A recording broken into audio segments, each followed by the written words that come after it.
ربي يسر ولا تعسر إن أريد إلا الإصلاح ما استطعت وما توفيق إلا بالله عليه توكلت وإليه أنيب.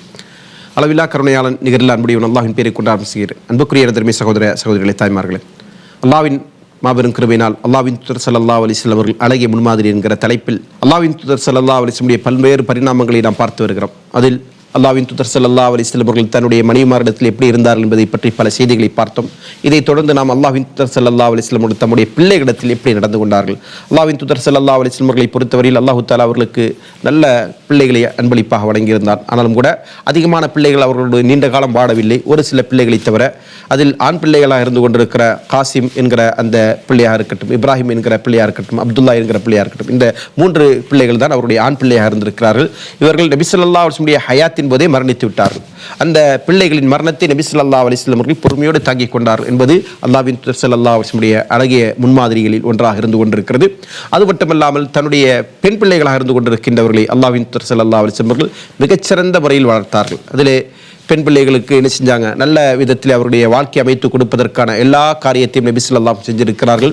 அவர்களுக்கான ஒழுக்க பயிற்சிகளை, அவர்களுக்கான மார்க்க போதனைகளை எல்லாம் செய்திருக்கிறார்கள். அதில் குறிப்பாக ஒரு சில பெண் பிள்ளைகள், ஜெய்னப், உம்மு குல்சும் போன்ற பெண் பிள்ளைகள், ருக்கியா போன்ற பிள்ளைகள் எல்லாம் அல்லாஹ்வின் தூதர் ஸல்லல்லாஹு அலைஹி வஸல்லம் உடைய நுபுவத்திற்கு முன்னர் பிறந்தவர்கள்.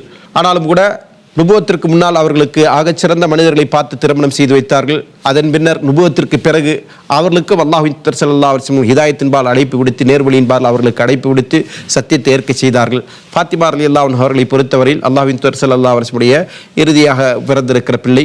அல்லாஹ்வின் தூதர் ஸல்லல்லாஹு அலைஹி வஸல்லம் தன்னுடைய நேசத்திற்குரிய மிகவும் அல்லாஹ்வின் தூதர் அவர்கள் தன்னுடைய ஈரக்குலை என்று வர்ணிக்கக்கூடிய அந்த பிள்ளையாக இருந்திருக்கிறார்கள்.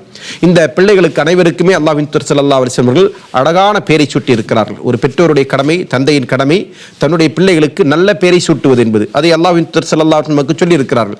அந்த சொல்லுக்கேற்ப நபி ஸல்லல்லாஹு அலைஹி வஸல்லம் செஞ்சிருக்கிறாங்க, நடந்து கொண்டிருக்கிறாங்க. எந்த அளவுக்குன்னு சொன்னால், தனக்கு குழந்தை பிறந்த போது ரசூலுல்லாஹி ஸல்லல்லாஹு அலைஹி வஸல்லம் சொன்னாங்க, எனக்கு இன்றைக்கு குழந்தை பிறந்திருக்கிறது, சம்மைத்து வலதன் இஸ்ம அபி இப்ராஹிம், என்னுடைய தந்தையின் பேரான இப்ராஹிமுடைய பேரை என்னுடைய மகனுக்கு சூட்டி இருக்கிறேன். அதாவது இப்ராஹிம் அலைஹிஸ்ஸலாமுடைய பேரை சூட்டியதாக நினைச்சாங்க. அல்லாஹ்வின் தூதர் ஸல்லல்லாஹு அலைஹி வஸல்லம் அவர்கள் அதை சிறப்பித்து சொல்கிறார்கள். காரணம் என்ன? நல்ல பேரை சூட்டுவதும் தந்தையினுடைய கடமை.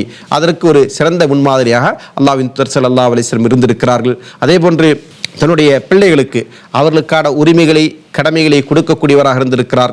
அவர்களுடைய உணர்வுகளை மதிக்கக்கூடியவராக இருந்திருக்கிறார். எந்த அளவுக்கு சொன்னால், அன்னை ஃபாத்திமா ரலியல்லாஹு அன்ஹா அவர்கள் அலி ரலியல்லாஹு அவர்களுக்கு திருமணம் முடிக்கிற போது நபி ஸல்லல்லாஹு அலைஹி வஸல்லம் அவரிடத்தில் வந்து கேட்கிறாங்க, உன்னை திருமணம் பேசுவதாக அலி என்னிடத்தில் சொன்னால் உனக்கு சம்மதமா என்று கேட்கிறார்கள். ஏனென்றால் இந்த நபி அவர்கள் தான் நமக்கு சொன்னார்கள், துஸ்தஅதுல் மரா, பெண்ணிடத்தில் என்ன செய்யணும், திருமணத்திற்கு அனுமதி கோர வேண்டும் என்று. அப்போ அந்த அனுமதியை பொறுத்தவரையில் பெண்கள் 2 விதமாக சொல்வார்கள். ஒன்று, கன்னிப்பெண்ணாக இருக்கக்கூடியவர்கள் மௌனம் காத்து அனுமதியை காட்டுவார்கள்.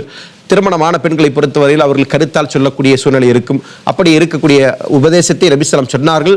அதற்கேற்ப அவர்கள் நடந்து கொண்டார்கள் என்பதை பார்க்கிறோம். அன்னை ஃபாத்திமா ரலியல்லாஹு இடத்துல வந்து நினைச்சாங்க, ரசூலுல்லாஹி ஸல்லல்லாஹு அலைஹி வஸல்லம் அவர்கள் அனுமதி கேட்கிறாங்க. கேட்கிற போது அவங்க என்ன செஞ்சாங்க, மௌனமாக இருந்தார்கள் என்கிற அடிப்படையில் தான் அவர் அதற்கு தயாராக இருக்கிறார், சம்மதம் தெரிவித்திருக்கிறார் என்கிற அடிப்படையில் திருமணம் முடித்து வைத்தார்கள். அதே போன்று அவருடைய குடும்ப உறவில் ஏற்படுகிற எல்லா விஷயங்களிலும், நலவு கட்டங்களில் அது அவர்கள் கலந்து கொள்ளக்கூடியவராக இருந்தாலும் கூட சின்ன சின்ன விஷயங்களில் எல்லாம் நபி ஸல்லல்லாஹு அலைஹி வஸல்லம் சில தலையிட மாட்டார்கள். எந்த அளவுக்கு என்று சொன்னால், ஒரு முறை அல்லாஹ்வின் தூதர் ஸல்லல்லாஹு அலைஹி வஸல்லம் அவர்கள் ஃபாத்திமா ரலியல்லாஹு அன்ஹா இடத்திலே செல்லுகிறார்கள். செல்லுகிற போது அங்கே அலி ரலியல்லாஹு அவர்கள் இங்கு இல்லை. அதனால் என்ன செய்றாங்க, அலி ரலியல்லாஹு அவர்கள் எங்கே என்று கேட்கிற போது அல்லாஹ்வின் ஃபாத்திமா ரலியல்லாஹு அவர்கள் சொல்லுகிறார்கள், என்னிடத்தில் சண்டையிட்டு கோபித்துக் கொண்டு அவர் போய்விட்டார், எங்கே போயிட்டார் தெரியல, நீங்க கண்டுபிடிச்சு வாங்க என்று நினைச்சாங்க. தந்தை இடத்துல ஒரு கோரிக்கையா சொல்றாங்க.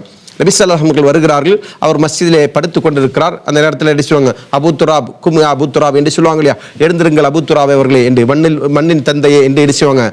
அவர் சொல்லி காட்டி அவரை நினைச்சுவாங்க நகைச்சுவா ஒரு புடைப்பேரை கொடுத்து அல்லாஹ்வின் தூதர் அவர்களை நினைச்சுவாங்க தன்னுடைய மருமகனாரை எழுப்பிய சம்பவத்தை நம்ம அறிந்திருக்கிறோம். இப்போ இந்த அளவுக்கு நினைச்சுவாங்க.